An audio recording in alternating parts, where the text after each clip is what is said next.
அனைவருக்கும் வணக்கம். ரிஷபம் ராசி கார்த்திகை நட்சத்திரம் நண்பர்களே, இந்த பதிவில் என்ன தகவல் பார்க்கப் போகின்றோம் என்றால், நமது ரிஷபம் ராசி கார்த்திகை நட்சத்திரம் நண்பர்களுக்கு இந்த ஜூன் மாதம் ராசி பலன்படி எந்த மாதிரியான சிறப்பு பலன்கள் கிடைக்கப் போகுது என்ற தகவல் பற்றி பார்க்கப் போகின்றோம். உங்கள் அனைவரையும் யூடியூப் சேனல் வாயிலாக சந்திப்பதில் பெருமகிழ்ச்சி அடைகின்றோம் நண்பர்களே. உங்களால் முடியும் என்றால் இந்த பதிவை முழுமையா பார்த்து பயனடையுமாறு மிக தாழ்மையுடன் கேட்டுக்கொள்கின்றோம்.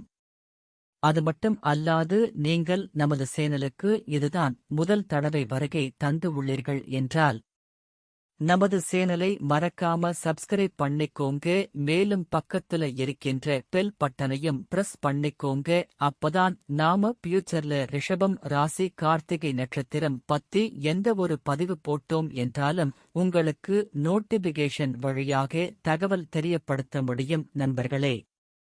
பொதுவாகவே ரிஷபம் ராசி என்பது கால புருஷ தத்துவப்படி இரண்டாவது ராசியாக வருவீர்கள். ஸ்திர ராசிகளில் ஒரு ராசி ரிஷபம் ராசி மற்றும் பூமி தத்துவ ராசி நமது ரிஷபம் ராசி. மேலும் ரிஷபம் ராசியுடன் நிரந்தரமா 3 நட்சத்திர நண்பர்கள் கொண்ட 9 பாதத்து நண்பர்கள் உள்ளடங்குவீர்கள். கார்த்திகை 1 முதல் 4 பாதங்கள், கார்த்திகை 2 முதல் 4 பாதங்கள் மற்றும் மிருகசிரிஷம் 1 முதல் 2 பாதங்கள் மட்டும். ரிஷபம் ராசி கார்த்திகை நட்சத்திரம் அதிபதி சூரிய பகவான் என்பதால் நமது ரிஷபம் ராசி கார்த்திகை நட்சத்திரம் நண்பர்கள் வேண்டி வணங்க வேண்டிய கடவுள் சிவபெருமான் மற்றும் அம்மன் தாயார்.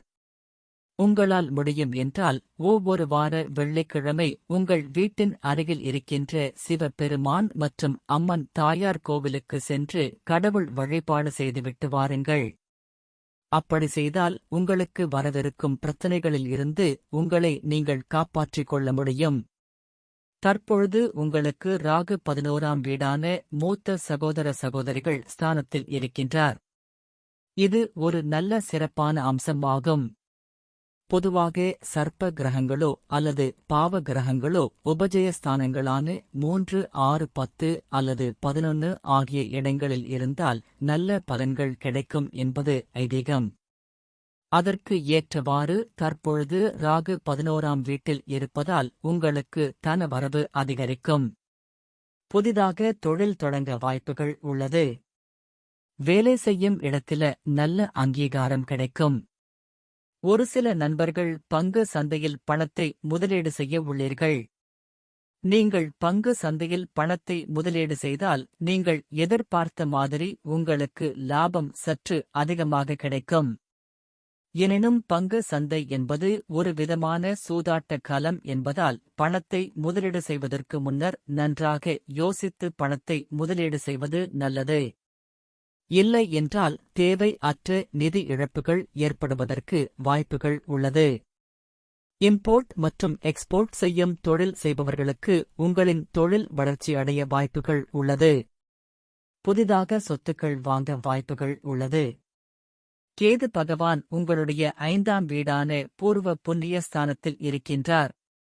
படிக்கின்ற மாணவர்களுக்கு படிப்பு மிக சிறப்பாக இருக்க வாய்ப்புகள் உள்ளது.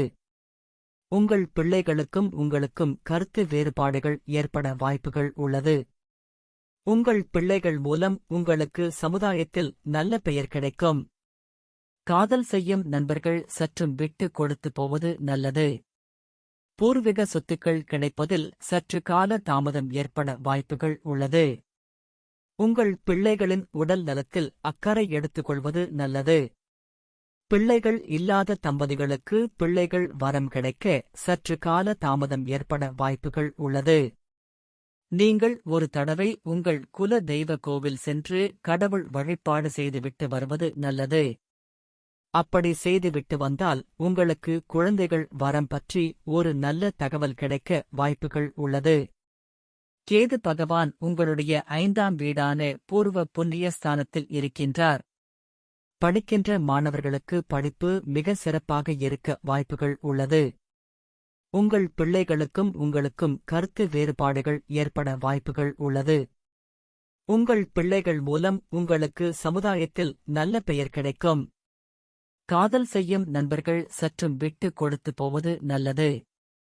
பூர்வீக சொத்துக்கள் கிடைப்பதில் சற்று கால தாமதம் ஏற்பட வாய்ப்புகள் உள்ளது.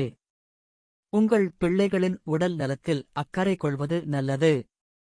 பிள்ளைகள் இல்லாத தம்பதிகளுக்கு பிள்ளைகள் வரம் கிடைக்க சற்று கால தாமதம் ஏற்பட வாய்ப்புகள் உள்ளது. நீங்கள் ஒருமுறை உங்கள் குல தெய்வ கோவில் சென்று கடவுள் வழிபாடு செய்துவிட்டு வருவது நல்லது.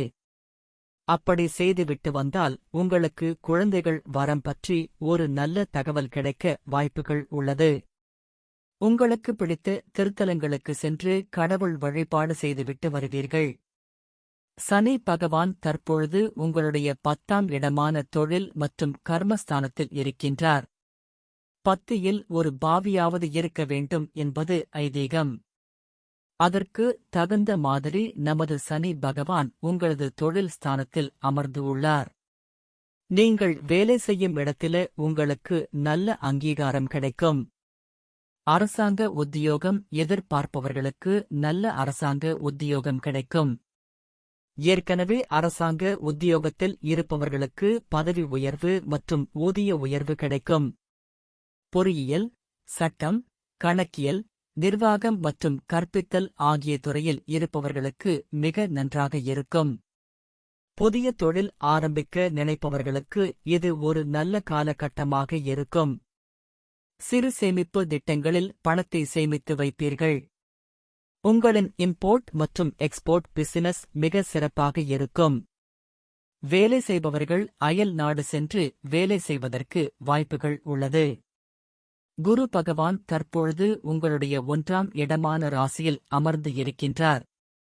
உங்களுக்கு தற்பொழுது ஜென்ம குருவாக இருப்பதால் நீங்கள் உங்கள் குடும்பத்தை விட்டு வெளிநாட்டிலேயோ அல்லது வெளி மாநிலத்திலேயோ வேலை செய்வதற்கு வாய்ப்புகள் உள்ளது.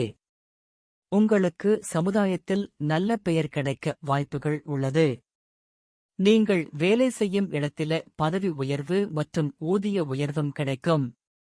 நீங்கள் சிறந்த பேச்சாளராக இருப்பீர்கள். நீண்ட ஆயுள் இருக்கும் நல்ல மனிதர்களின் நட்பு கிடைக்கும். பெரிய மனிதர்கள், விவேபிக்களின் தொடர்பு கிடைக்கும். குரு பகவான் தான் இருக்கும் இடத்தில இருந்து உங்களில் 5ஆம் வீடான பிள்ளைகள் ஸ்தானமான பூர்வ புரிய ஸ்தானத்தை பார்க்கின்றார். உங்களின் பிள்ளைகளுக்கு நல்ல அறிவாற்றல் ஏற்படும். பரந்த மனப்பான்மை, பொதுக்காரிய ஈடுபாடு ஏற்படும். சிறந்த குடும்ப வாழ்க்கை அமையும். பெரியோர்களின் ஆசி கிடைக்கும். தடைப்பட்டு போன சுபகாரியங்கள் நடைபெறும். குரு பகவான் தான் இருக்கும் இடத்தில இருந்து உங்களில் 7ஆம் இடமான களஸ்தர ஸ்தானம் கூட்டாளி தொழில் ஸ்தானத்தை பார்க்கின்றார். உங்களுக்கும் உங்கள் வாழ்க்கை துணைக்கு இருந்து வந்த கருத்து வேறுபாடுகள் விலகும். உங்களுடைய குடும்ப வாழ்க்கை மகிழ்ச்சிகரமாக இருக்கும். நீங்கள் கூட்டு தொழில் செய்பவராக இருந்தால் உங்களுக்கும் உங்களின் பிசினஸ் பார்ட்னருக்கும் இருந்து வந்த கருத்து வேறுபாடுகள் விலகும். சிறப்பான குடும்ப வாழ்க்கை அமையும். நல்ல அழகான வசதியான பெண் மனைவி அமைய வாய்ப்புகள் உள்ளது. திருமண தடை உள்ளவர்களுக்கு திருமண தடை விலகும். நீங்கள் எதிர்பார்த்த மாதிரி உங்களுக்கு ஒரு நல்ல வரன் அமைய வாய்ப்புகள் உள்ளது. குரு பகவான் தான் இருக்கும் இடத்தில இருந்து உங்களில் 9ஆம் இடமான பாக்கிய ஸ்தானத்தை பார்க்கிறார். இதனால் உங்களுக்கு திருமண யோகம் உண்டாகும். உங்கள் ஜாதகத்தில் செய்வாய் தோஷமோ அல்லது கால சர்ப்ப தோஷமோ இருந்தால் அதற்கு தகுந்த மாதிரி பரிகாரம் செய்துவிட்டால் உங்களுக்கு ஏற்ற வரன் வெகு விரைவில் கிடைத்துவிடும். மற்றும் உங்கள் தந்தை உடல்நிலை மிக சிறப்பாகவும் ஆரோக்கியமாகவும் இருக்கும். தந்தை வழி சொத்துக்கள் வந்து சேரும்.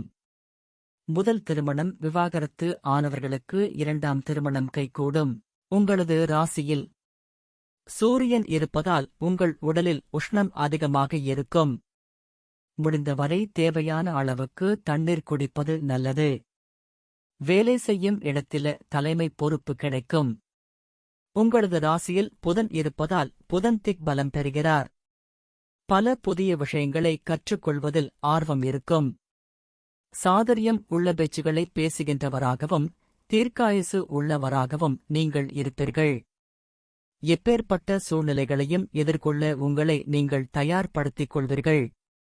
மேலும் ரிஷபம் ராசி கார்த்திகை நட்சத்திரம் பற்றி நாம் கூறிய கோச்சார ரீதியான பொது பலன்கள் உங்களுக்கு பிடித்து இருந்தால் நமது சேனலை மறக்காம சப்ஸ்கிரைப் பண்ணிக்கோங்க. இந்த பதிவை பார்த்தமைக்கு மிக்க நன்றி. வணக்கம்.